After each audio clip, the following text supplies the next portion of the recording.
इस बीच आपको बता दें, अरविंद केजरीवाल की याचिका पर आज सुप्रीम कोर्ट में सुनवाई होनी है। सुबह 10:30 बजे सुप्रीम कोर्ट में यह सुनवाई होगी। अरविंद केजरीवाल की गिरफ्तारी की कार्रवाई के खिलाफ सुप्रीम कोर्ट में फौरन सुनवाई की मांग की अर्जी के साथ आम आदमी पार्टी रात में ही सुप्रीम कोर्ट पहुंची थी। केजरीवाल की लीगल टीम, जो तमाम लीगल ब्रेन्स है, उनकी टीम है, उसके सूत्रों के मुताबिक सुबह चीफ जस्टिस की कोर्ट में जल्द सुनवाई के लिए मेंशन किया जाएगा। यानी अब एकमात्र अगर राहत की कोई उम्मीद नजर आ रही है, कहीं उम्मीद की किरण नजर आ रही है आम आदमी पार्टी को, तो सुप्रीम कोर्ट से नजर आती है। यानी अगर राहत मिलती है तो उस स्थिति में क्या होगा, और अगर राहत नहीं मिलती है तो जैसा कि आपको मालूम है आज राउज एवेन्यू कोर्ट में अब से कुछ देर बाद पेश किया जाएगा। वो देखने वाली बात होगी। चांसेस ज्यादा है कि फिजिकली पेश किया जाए, लेकिन सुरक्षा के मद्देनजर हो सकता है वीडियो कॉन्फ्रेंसिंग के जरिए पेश किया जाए अरविंद केजरीवाल को, और फिर मैक्सिमम रिमांड की बात करेगी ईडी। पहले से के कविता ईडी की कस्टडी में है, तो यह भी उम्मीद की जा सकती है कि दोनों के बीच सवाल जवाब भी हो जाएं। और रवि हमारे सहयोगी हमारे साथ जुड़ रहे हैं। रवि, जरा यह बताएं कि आज सुप्रीम कोर्ट से एकमात्र उम्मीद की किरण नजर आ रही है आम आदमी पार्टी को? बिल्कुल, क्योंकि कल ही आम आदमी पार्टी के तमाम जो सीनियर नेता हैं वो लगातार यही कह रहे थे कि अब हम कानूनी लड़ाई को आगे बढ़ाएंगे और कानूनी लड़ाई के साथ साथ में सड़कों पर भी उतरेंगे। लेकिन इस बीच में मैं आपको बता दूं कि मेरे साथ में दिल्ली बीजेपी के अध्यक्ष वीरेंद्र सचदेवा जी हैं, उनसे बात करते हैं। सचदेवा जी, आप लोग काफी लंबे समय से भी इस मुद्दे को उठाते रहे हैं कि दिल्ली में जो शराब नीति आई है, शराब घोटाला हुआ है, हालांकि उनके एक मंत्री पहले डिप्टी सीएम जेल में हैं, अरविंद केजरीवाल भी अब उनसे पूछताछ की जा रही है, कस्टडी में है। क्या कहना चाहेंगे? क्या पूरी की पूरी सरकार, बहुत सारे लोग तो अंदर चले गए हैं अभी तक। देखिए, जिस दिन शराब नीति बदली गई थी, हम लोगों ने उसी दिन विरोध किया था कि इस शराब नीति को बदलने में घोटाला हुआ है, करोड़ों रुपए की कमीशन खाई गई है। और हमारे विरोध के बाद जब जांच शुरू हुई, उसी समय अरविंद केजरीवाल ने ये शराब नीति वापस ली। तो उसी दिन तय हो गया था कि इन्होंने अपनी गलती स्वीकार कर ली है। इनको पता था कि हमने घोटाला किया, चोरी किया, भ्रष्टाचार किया है। और जब जैसे जैसे जांच आगे बढ़ी, इनके उप मुख्यमंत्री आज 14 महीने से जेल में बंद है, करा लेते ना जमानत। न्यायालय गए, न्यायालय ने जब मना कर दिया, ये तथ्य सामने आ गए कि हाँ चोरी की है, और खुद भी जांच से बचने के लिए नवंबर से लेकर आज मार्च तक जो नोटंकी, राजनीतिक नोटंकी अरविंद केजरीवाल ने की, पूरी दुनिया, पूरे देश ने देखा है, पूरी दिल्ली ने देखा है किस तरह से इन्होंने कानून का मजाक बनाया। आप क्या मानते हैं, बीजेपी क्या मानती है कि इतने सम्मान के बावजूद अरविंद केजरीवाल वहां पर क्यों नहीं गए? देखिए, अरविंद केजरीवाल पहले दिन से जानते थे कि उसमें उनको गिरफ्तारी तय है, ये अरविंद केजरीवाल को मालूम था, इसलिए वो पूरी राजनीतिक नोटंकी कर रहे थे, एक हाइप क्रिएट कर रहे थे।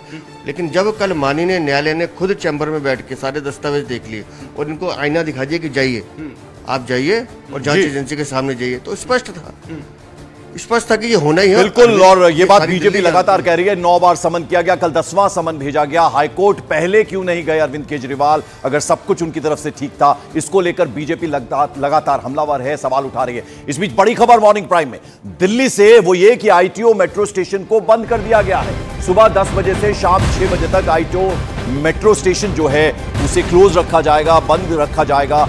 विरोध ऐसे में हो सकता है, आम आदमी पार्टी के कार्यकर्ता सड़कों पर उतर सकते हैं। एहतियातन मेट्रो स्टेशन को बंद किया गया है। आम आदमी पार्टी के प्रदर्शन के तहत इस मेट्रो स्टेशन को बंद किया गया है। तो वहीं आईटीओ के पास स्थित बीजेपी मुख्यालय, दीनदयाल उपाध्याय मार्ग पर जो बीजेपी मुख्यालय है, वहां पर भी सुरक्षा बेहद कड़ी कर दी गई है। आम आदमी पार्टी का दफ्तर दीनदयाल उपाध्याय मार्ग पर है, उसके अलावा बीजेपी हेडक्वार्टर वहीं है, राउज एवेन्यू कोर्ट भी वहीं पर है। तो एहतियातन सुरक्षा बढ़ा दी गई है। आईटीओ का मेट्रो स्टेशन बंद कर दिया गया है।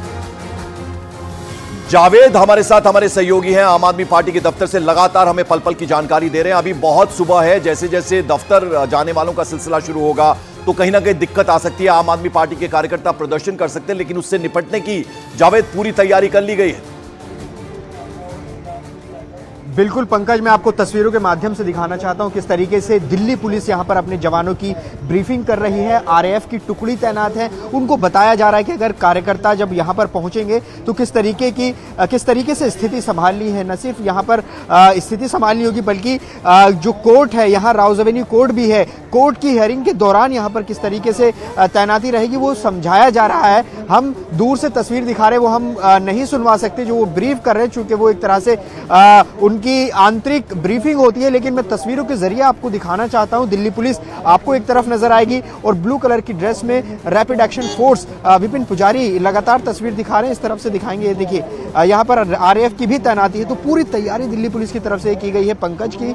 यहाँ पर जब कार्यकर्ता पहुंचे तो उनसे किस तरीके से निपटे, राउज एवेन्यू कोर्ट में जब अरविंद केजरीवाल को लेकर आया जाएगा तो उस वक्त क्या स्थिति होगी, वहां कैसे अरेंजमेंट्स होंगे, ये ब्रीफिंग की जा रही है। इस पूरे सड़क पर अभी आप कुछ भी मूवमेंट नहीं देखेंगे सिवाय दिल्ली पुलिस के मूवमेंट के। उनकी गाड़ियां यहां पर नजर आ रही हैं, दिल्ली पुलिस के जवान यहां पर तैनात है और जो मैं संख्या देख पा रहा हूं बहुत बड़ी संख्या है पंकज। यहां पर अगर हम आपको दिखाना चाहें आरएएफ की जो टुकड़ी है वो यहां पर मौजूद है। आप देखिए ये तस्वीर देखिए, आरएएफ को आमतौर पर इसी तरह से जरा ये भी बताइए, दो ओपनिंग्स हैं, एक तो आईटीओ की तरफ से जो रास्ता आ रहा है दीनदयाल उपाध्याय मार्ग में जो कि जाता है मिंटो रोड तक, यानी कनॉट प्लेस का वो एंट्री पॉइंट है, तो क्या दोनों जगह ये सुरक्षा की बैरिकेडिंग लगाई गई है, किस तरह के इंतजाम है? देखिए पंकज, अगर आप आम आदमी पार्टी दफ्तर पहुंचते हैं जो कि दीनदयाल उपाध्याय मार्ग पे आईटीओ पे एक बैरिकेड्स लगाई गई है, जहां मैं खड़ा हूं ये मिंटो रोड का रास्ता, इस तरफ एक बैरिकेड्स है, यानी कि इस रास्ते को पहुंचने वाले दो मुख्य रास्तों पर बैरिकेड्स लगाए गए हैं। इसके अलावा जितने भी कनेक्टिंग रास्ते हैं, चाहे वो बहादुर शाह जफर मार्ग, बिल्कुल, तो कहीं भी कोई चूक ना हो उसका पूरा इंतजाम दिल्ली पुलिस की तरफ से किया गया है। जबरदस्त तरीके से सुरक्षा व्यवस्था खड़ी कर दी गई है। इस बीच मॉर्निंग प्राइम में बड़ी खबर, दिल्ली में एनफोर्समेंट डायरेक्टरेट का जो दफ्तर है वहां डॉक्टरों की टीम पहुंची है। अरविंद केजरीवाल को आज कोर्ट में पेश किया जाना है, राउज एवेन्यू कोर्ट में, पीएमएलए कोर्ट में। उससे पहले मेडिकल जांच की जाएगी अरविंद केजरीवाल की, इसलिए डॉक्टर्स की एक टीम जो है वो ईडी के दफ्तर में पहुंच चुकी है और बस अब से कुछ ही देर बाद मेडिकल चेकअप किया जाएगा, मेडिकल जांच की जाएगी। आप तस्वीरें देख रहे हैं, गाड़ी पहुंच चुकी है बैरिकेडिंग हटा के इस वक्त ईडी के दफ्तर में, जहां पर कस्टडी में है ईडी की अरविंद केजरीवाल। कल रात वहीं गुजारी है, 7 से 9 बजे तक लंबी पूछताछ का सिलसिला चला। बहुत ज्यादा कोऑपरेट नहीं किया अरविंद केजरीवाल ने, जो खबरें आ रही थी, और फिर उन्हें रात 9 बजे के करीब लाया गया ईडी के दफ्तर, जहां उन्हें लॉकअप में रखा गया है, ईडी कस्टडी में रखा गया है। और अब मेडिकल करने के लिए इस वक्त डॉक्टरों की टीम जो है वो पहुंच गई है। और ईडी दफ्तर में हमारे सहयोगी आनंद तिवारी हैं। आनंद, जो जानकारी मिल रही है, मेडिकल टीम पहुंच गई ईडी के दफ्तर में? जी देखिए, बिल्कुल पंकज, एक कानूनी प्रक्रिया होती है। जब किसी भी आरोपी को कोर्ट में पेश किया जाता है तो उससे पहले उनका मेडिकल कराया जाता है। कल रात में भी अरविंद केजरीवाल का मेडिकल इसी ईडी हेडक्वार्टर में होता, आरएमएल के डॉक्टर आए थे और आज फिर जो आरएमएल के डॉक्टरों की टीम है वो ईडी हेडक्वार्टर पहुंची है। लेकिन पंकज, सबसे महत्वपूर्ण चीज हम ओपी तिवारी से जानना चाहेंगे। ओपी जी, जब अभी के कविता की गिरफ्तारी हुई थी और ईडी ने एक ऑफिशियल प्रेस नोट डाला, उसमें सीधे तौर पर अरविंद केजरीवाल के नाम का जिक्र किया गया, मनीष सिसोदिया के नाम का जिक्र था और 100 करोड़ रुपए की किकबैक का आरोप था। तो ये आपको लगता है गिरफ्तारी का बड़ा आधार बना है? देखिए, तार से तार जोड़ने की कोशिश करेगी इन्फोर्समेंट डायरेक्टरेट, जो के कविता के बयान है। इस मामले में के कविता के अलावा मैं आपको बता दूं आनंद कि और लोगों के भी बयान है जिसमें अरविंद केजरीवाल की भूमिका का कथित तौर पर जिक्र हुआ है और उन्हीं बयानों को आधार बनाकर फिलहाल अरविंद केजरीवाल की गिरफ्तारी हुई है। लेकिन सबसे महत्वपूर्ण बात यह है कि जो मनी ट्रेल है, वो मनी ट्रेल आखिर कहाँ है, वो मनी ट्रेल आखिर गई कहाँ? क्या वो मनी ट्रेल अरविंद केजरीवाल तक पहुंची? वो मनी ट्रेल अगर अरविंद केजरीवाल तक पहुंची तो अरविंद केजरीवाल 200% उस मामले में फंसते हैं। लेकिन उस मनी ट्रेल का अभी तक जो लिंक है वो अरविंद केजरीवाल तक स्टैब्लिश करने के लिए इन्फोर्समेंट डायरेक्टरेट जो है वो इन्फोर्समेंट कोर्ट से उनकी रिमांड की मांग करेगा। और सबसे बड़ी बात है कि लोगों के बयान के आधार पर उनको इस मामले के जानने आरोपी हैं, उनके आधार पर इनको हिरासत में लिया गया है। इसके अलावा ईडी का ये भी दावा है उनके पास और भी सबूत हैं। लेकिन कुल मिलाकर ईडी को भी मनी ट्रेल साबित करनी है आनंद। जी